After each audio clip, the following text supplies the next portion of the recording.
The department's credit bureau reporting scheme is not accidental. Insiders have confirmed to plaintiffs that the department reports unfair and inaccurate information to the credit bureaus for one reason. Remember in the beginning, I said there is no law that states that your creditor, which the Department of Education is the creditor, one of the largest, or actually the largest in the United States, there's no law that states that a creditor must report information to a credit reporting agency. But let's talk about it. So it says plaintiffs that the department reports unfair and inaccurate information to the credit bureaus for one reason: to weaponize the credit reporting system as a back-end collection tool. The department knows that once a borrower's credit score is destroyed, the borrower will be forced to somehow connect with the department, cap in hand, to beg for relief. Additionally, the department will eagerly move forward with draconian collection practices of administrative wage garnishments and the seizing of government checks, because they will garnish not only your wages, but Social Security benefits as well. The use of credit bureaus as a collection method is made even more insidious because the department is using negative credit reporting in order to force borrowers to contact the department, since the department apparently only has correct contact information for approximately 30% of its borrowers and has made no responsible attempts to determine correct contact information. 30% of its borrowers, they have contact information. This conduct is unconscionable, unlawful, and unconstitutional. The department has a duty to perform operational servicing to a normally expected standard and has a very specific legal duty to be both fair and accurate in reporting information into the files of the credit bureaus. It is one thing for the department to be inept in its servicing and default resolution practices. It is unconscionable for the department to use unfair credit reporting practices as a way to mitigate the department's ineptitude. Now, this is where we get into the part of the credit reporting agencies, because the credit reporting agencies, they have a duty to make sure that the information, remember what we talked about in the beginning, that they have an elaborate mechanism for them to be able to make sure that the information that they are reporting is accurate. Not only is it is accurate, complete, verifiable, okay? And they have to do that in fairness. So this is where we get into the part about the credit reporting agencies and what their duties are. But in here it's credit bureaus. So credit bureaus, credit agencies, we can use it interchangeably, okay? But they are not bureaus, they are not government agencies, but we'll keep going.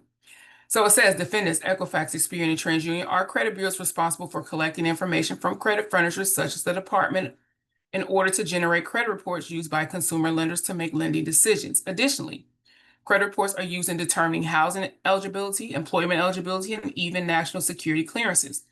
Under the FCRA, defendants, Equifax, Experian, and TransUnion are obligated to ensure fair and accurate credit reporting and must ensure the information they rely on to generate credit reports is likewise fair and accurate. The defendants, Equifax, Experian, and TransUnion, have violated the FCRA by failing to ensure their credit reports are based on fair and accurate information and have seriously damaged plaintiffs as a result. The FCRA regulates defendants' actions by requiring they ensure information they provide respectively and rely on is both fair and accurate.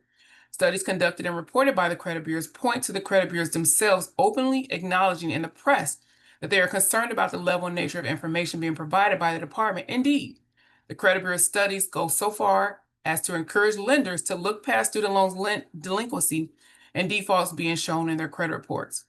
So even the credit reporting agencies are encouraging lenders. So when you are applying for credit, they're telling lenders like, hey, don't utilize those delinquencies and defaults because they may not be right, basically. That information may not be right. Okay? At issue in the instant actions is the department's failure to meet its operational responsibilities associated with managing the student loan accounts of the millions of Americans who have borrowed from the defendants. Critically, student loans were deferred at the end of the first Trump administration and during all of the Biden administration, and borrowers could defer their payment obligations during that time. Of highly significant importance is that during an almost 5-year period of deferment, no attempts were made by the department to maintain accurate contact information of student loan borrowers, and likewise, no serious attempts have been made nor are being made currently to do so. Moreover, during this period of deferment, no negative reporting of credit information was made to the 3 credit bureaus, and as such, all loans were deemed for credit reporting purposes of being in good standing. So, like I said in the beginning, when it comes to the Department of Education, who we know is a furnisher of information, There's nothing that states that they are required to furnish information to the credit reporting, and there is no law, not even anything in your master promissory note, even though the Department of Education, they speak about the master promissory note and reporting information, but there's no law that mandates them to do so.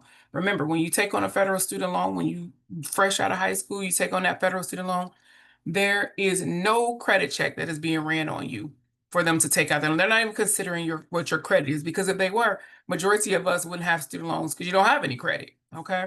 And when it comes to them reporting this information, is these delinquent accounts and these defaulted accounts. And the way that what we're seeing in this complaint is that they only have 30% of up-to-date contact information for a huge portfolio of people is insane. So that means notices aren't even making it to student loan borrowers before this information is being reported. But even more important is that because these credit reporting agencies are aware, but remember, the credit reporting agencies are being paid. They are paid for every single student loan borrower that has information being reported to these agencies. They are making money. All three of them are.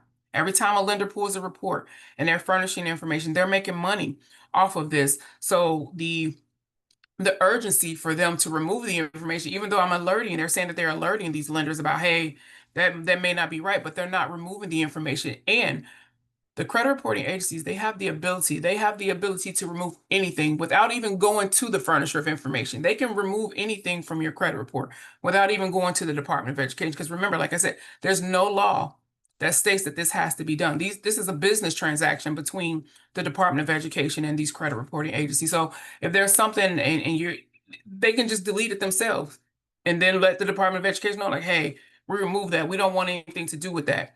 But they make so much money, these agencies, they make so much money that they much rather go through complaints and these lawsuits than to delete the information. All right, let's keep going.